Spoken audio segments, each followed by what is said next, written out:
Hello mga sir, mga ma'am. Short introduction lang about Forex para sa mga bago pa lang sa industry or as in totally wala pang alam kung ano yung Forex market, Forex trading, or ano ba yung Forex. So para may general idea lang before tayo mag-start mag-trade at mag-invest ng hard-earned money natin. So para lang may konting background lang. So this Forex market. Disclaimer lang po, no, Forex trading involves significant risk and may result in the loss of your invested capital. This content is for educational purposes only and is not financial advice. Trade only with money you can afford to lose. So usually kasi may mga nagtatanong, ilang bang gaano ba kalaki yung dapat i-invest or i-deposit para mag-trade. So ano yung magandang amount para mag forex trading. So wala naman siyang best amount to trade. Uh, more volume, ibig sabihin more capital, more chances of profit din. Not chances, but yung volume kasi, yung capacity mo kumita, mas malaki compared sa small account. But kung ano yung best amount to deposit, kung ano yung afford to lose nyo lang. Kumbaga, kaya may mga demo account naman tayo for practice. So again, this is only for educational purposes and not a financial advice. So what is the forex market? The forex market for foreign exchange market is a global marketplace where people, banks, companies, and governments buy and sell currencies. So nagba-buy and sell lang tayo ng currency pairs. Ang tawag dyan sa currency pairs. Pag bumibili tayo isa, nagbebenta tayo ng isa. Pag pumunta kayo sa bangko, may nakikita kayo buy dollar or sell dollar or buy peso. Bakit may ganon? So ito rin siya, digital style lang. Sa banks, papapalit ka ng pera o kaya sa mga black market, yun din ang ginagawa natin, foreign exchange din yun, forex din yun. Physical nga lang. So basic example, imagine you travel from Philippines to USA, you exchange Philippine peso for US dollar. That exchange happens at a rate. That exchange process is forex trading. So yun yung physical forex trading. Itong forex trading na gagawin natin is digital style. Key features of forex market. Ang forex market kasi is the largest financial market in the world. Mas malaki pa siya sa real estate, mas malaki pa sa crypto. Siya ang pinakamalaki na market sa buong mundo. Daily trading volume over $7 trillion. Daily. So much larger than stocks or crypto. Open 24 hours a day. Again, not 24/7, 24/5 lang siya. Kasi nagsasarado ang market dito sa Pilipinas is Saturday night. So nag-open siya ng Monday morning until Saturday early morning. So parang 5 days lang. At sabihin natin Friday lang. So 24/5 lang siya. Opens Monday morning, closes Saturday morning. Philippine Standard Time. Trades across global sessions. Sydney session, Tokyo, London, and New York sessions. Kasi yung sa isang araw, sa isang 24-hour day, may nahahatian sa 4 na sessions. So later on, maggawa din tayo ng mga tutorials about ano ba tong sessions na to. And then highly liquid, you can enter and exit trades quickly. So unlike sa investing, which we will discuss later on, ang forex trading is you can go in and out of the market within seconds. Pwede. Sa mga scalpers, pwede yon. So, very liquid siya. How forex trading works? Currencies are traded in pairs such as Euro-USD. Yan yung mga currency pairs natin. Euro-USD, USD-JPY. Pwede rin ang metal or gold versus US dollar. And when you trade a pair, bibili ka ng isang currency at the same time, pinibenta mo yung kabila. So, for example, yung Euro-USD, bumibili ka ng euro, at the same time, nagbebenta ka ng dollar. So, again, itong buy and sell na to, don't be confused. Hindi siya physically buy. So, again, ito is digital and virtual. Nangyayari ito uh, virtually. No? Hindi like bumili ka ng euro, dapat magkakaroon ka ng euro physically or sa isang account mo. Hindi. Nagte-trade tayo, sumasabay lang tayo sa papel, sa paper. Okay? So components of forex trading, ano ba yung mga bodies consist of forex trading? So meron tayong tatlo. So the first one is the trader, tayo, or yung copy trader, yung mga kumukopya ng trades. Ito yung tao na nag-execute ng mga buy and sell. Broker or yung platform. So maraming platforms tayong alam. So hindi ko na babanggitin yung mga platforms na yan. Kung nagre-research kayo or nakikita nyo sa newsfeed nyo, may mga nag-advertise na mga platforms or brokers. Yan yung mga gateway natin para makapag-execute ng isang trade sa market ko. So sila yung middle platform natin to execute buy and sell sa market. Okay? So, liquidity provider. Ano naman yung liquidity provider? Liquidity provider is sila yung mga malalaking companies or malalaking financial institutions like banks na kapag sila ang nagsalita or sila ang gumawa ng isang buy or sila ang nag-sell ng ano nila, ng currency nila or ng assets nila, gumagalaw talaga yung market. So kapag nag-buy sila, ibig sabihin pag nag-buy, tendency niyan tataas yung price, ikaw naka-buy ka rin, then you will earn. At the same time, pag sila naman nag-sell sila at naka-sell ka rin, then again, you will earn. So dito, unlike sa investing is buy low, sell high lang, dito kasi the price goes up or down, pwede kang kumita.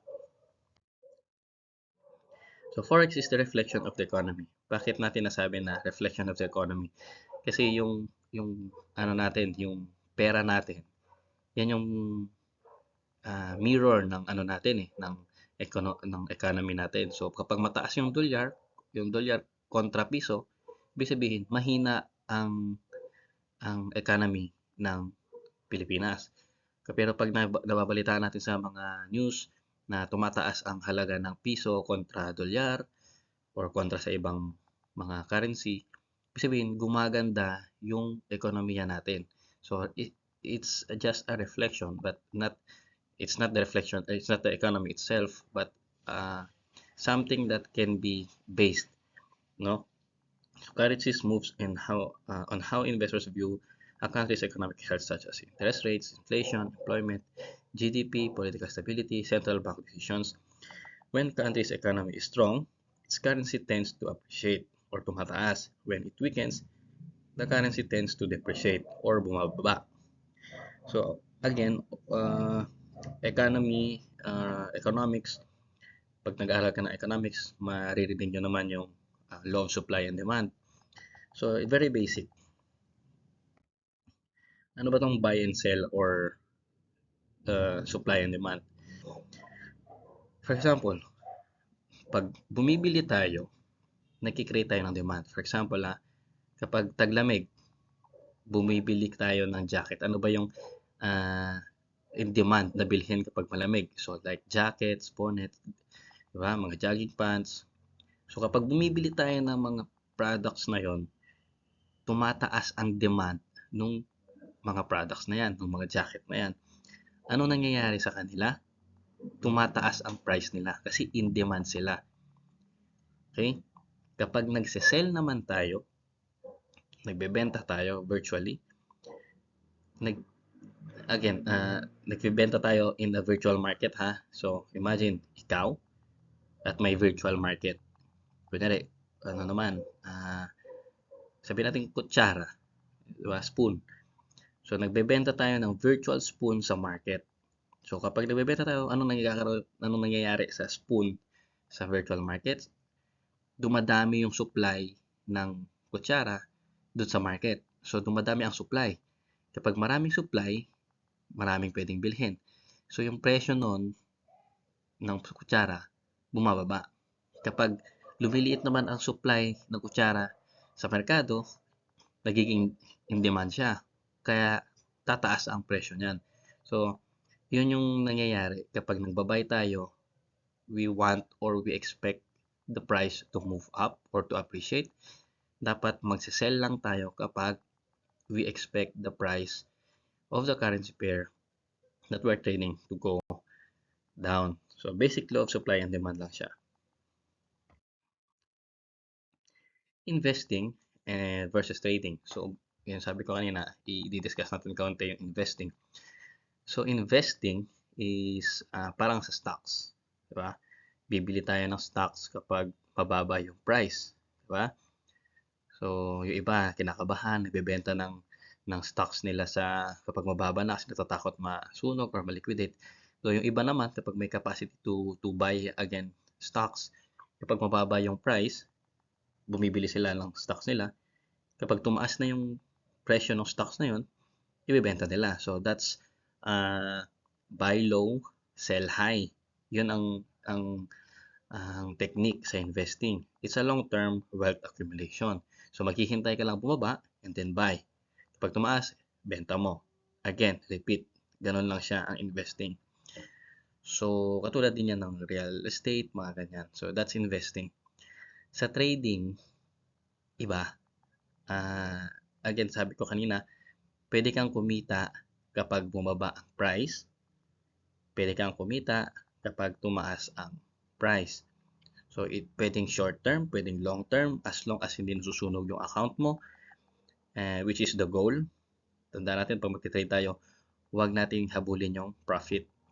I-maintain natin yung capital natin, capital preservation, at saka risk management. Yan naman ang importante sa trading kasi hindi naman pwedeng sell ka lang ng sell or buy ka lang ng buy without proper analysis, ganyan. So, kaya siya naging parang recession proof. Kapag humihina yung ekonomiya, walang problema sa mga trader kasi magsisell lang din sila, sasabay lang sila sa price movement. Kapag gumaganda ang ekonomiya, wala rin problema. Magbabay lang din ang mga traders, sasabay lang sila sa movement ng price ng currency pair na tinitrade nila. So again, investing is the practice of putting money into assets for the long term, aiming to build wealth gradually over time. Trading focuses on short-term price movements, aiming to profit from frequent buying and selling. So kumikita tayo sa movement, hindi tayo kumikita sa price. Yun yung main difference nila. Investing, they earn depende sa price. Trading is kumikita tayo based sa movement ng price. Okay? So, yan yung pagkakaiba nila. And risk and rewards. So, maririnig natin to pag magte-trade tayo. So, basic lang man. Risk and rewards. Risk is the possibility of loss or negative outcome when you make a decision. Reward is the potential gain or benefit you may receive if the decision turns out well. So, para lang siyang nagtataya ka. So, hindi naman siya sugal, pero okay, sabihin natin partly sugal. Magiging sugal lang siya kapag wala kang proper knowledge. So, kung inaaral naman natin, so hindi siya magiging sugal. So, parang nagtaya ka ng piso. Di ba? So, yun yung risk mo. Yun yung possibility to lose. Pero kung ang reward ng pagtaya mo ng piso ay 3, so that's your reward. The risk to reward ratio is 1:3. Kapag natalo ka, talo ka ng piso. Pag nanalo ka, panalo ka ng 3. So that is risk to reward. So that's the basic lang. Risk to reward, makikita natin yan sa actual trading. So for conclusion, para ma-summarize natin, tips for beginners, ito yung mga payo naming mga may knowledge na, basic knowledge na sa trading. So first is familiarize muna yung mga basic terms kasi kahit anong explain natin paano mag-trade, kung hindi nyo naman naintindihan yung mga terms, kung naman sinasabi, kahit saan naman tayo nag-aaral, kahit ano pa profession natin, Kapag naririnig natin, okay, nakikinig tayo pero di man natin alam kung anong naririnig natin, then hindi rin tayo makasabay. So, kung gusto niyo talagang matuto, maging seryoso, do your own research, no? Ano yung mga basic terms, ang buy and sell, long, short, bull, bear, candlesticks, wicks, lot size, pips, mga ganyan. Try nyo makikita nyo sa YouTube or sa internet. Meron naman ding AI na pwedeng tanongin. So, familiarize natin yung mga terms and sa platform na gagamitin natin. Kasi, syempre, may mga iba't ibang platform, may iba't iba silang uh, mga functions. Pero kung marunong natin i-navigate, parang Facebook, kung marunong natin i-navigate yung Facebook natin, uh, or yung cellphone natin, okay siya. Mas madali nating gamitin.